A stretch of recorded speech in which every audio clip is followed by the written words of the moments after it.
Assalamualaikum, apa kabar semua? Alhamdulillah, hari ini kita bisa bertemu lagi pada mata pelajaran matematika. Hari ini kita akan mempelajari bab 6, yaitu tentang aritmetika sosial. Silahkan kalian siapkan catatannya dan simak videonya sampai selesai.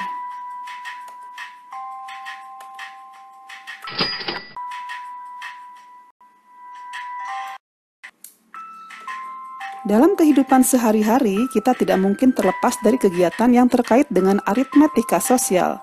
Dalam aritmetika sosial, ini akan dibahas tentang kegiatan yang terkait dengan dunia perekonomian, antara lain penjualan, pembelian, keuntungan, kerugian, bunga, pajak, bruto, neto, dan tara.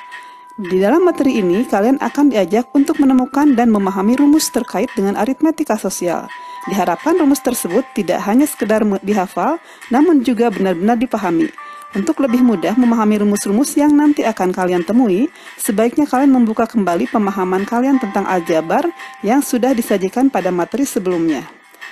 Setelah mempelajari materi ini, kalian diharapkan memahami tentang aktivitas di sekitar kita yang terkait dengan aritmetika sosial. Selain itu, dengan memahami materi ini, diharapkan kalian bisa mengambil keputusan yang bijak jika suatu ketika dihadapkan pada suatu permasalahan yang terkait dengan aritmetika sosial. Materi kita mulai dengan memahami keuntungan dan kerugian. Sebelumnya, kalian harus tahu dulu istilah-istilah dalam perdagangan. Pertama, ada yang disebut dengan harga pembelian, yaitu harga beli barang dari pabrik atau grosir atau tempat lainnya. Harga pembelian sering disebut modal. Kemudian harga penjualan, yaitu harga yang ditetapkan oleh penjual kepada pembeli. Berikutnya adalah untung atau laba, jika harga penjualan lebih besar dari harga pembelian.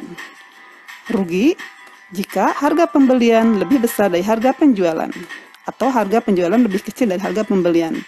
Kemudian ada yang disebut dengan impas atau balik modal, yaitu jika harga penjualan sama dengan harga pembelian. Selanjutnya kita akan menghitung persentase keuntungan. Persentase keuntungan ini digunakan untuk mengetahui keuntungan dari suatu penjualan terhadap modal yang dikeluarkan. Misalnya, PU sebagai persentase untung, HB sama dengan harga beli atau modal, HJ sama dengan harga jual atau total pemasukan, maka persentase keuntungan dapat ditentukan dengan rumus PU sama dengan HJ dikurangi HB per HB kali 100%. Contoh, Ligar membeli sebuah motor bekas dengan harga 4 juta rupiah. Dalam waktu 1 minggu, motor tersebut dijual dengan harga 4.200.000 rupiah.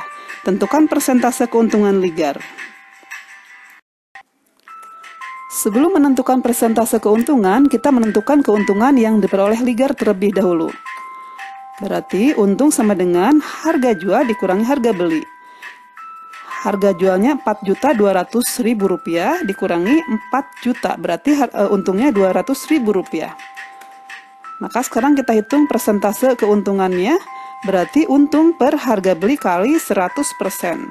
Tadi untungnya 200.000 ya, per 4 juta kali 100%. Maka untungnya persentase keuntungannya adalah 5%. Paham ya sampai di sini? Sekarang kita akan mencari persentase kerugian. Persentase kerugian digunakan untuk mengetahui persentase kerugian dari suatu penjualan terhadap modal yang dikeluarkan. Misalnya, PR sebagai persentase kerugian, harga beli kita simbolkan dengan HB, kemudian HJ sebagai harga jual, maka persentase kerugian dapat dirumuskan sama dengan HB dikurangi HJ per HB kali 100%.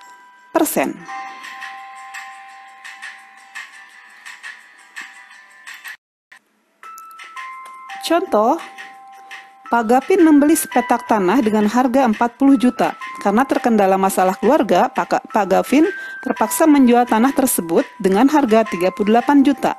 Tentukan persentase kerugian yang ditanggung oleh Pak Gavin. Berarti, pertama kita cari dulu ruginya. Rugi sama dengan harga beli dikurangi harga jual. Harga belinya berarti 40 juta rupiah dikurangi harga jualnya 38 juta rupiah. Berarti harga beli sama dengan 2 juta rupiah. Maka persentase kerugiannya adalah rugi dibagi harga beli kali 100%. Berarti 2 juta dibagi 40 juta sama dengan, dikali 100% sama dengan 5%. Paham ya sampai di sini?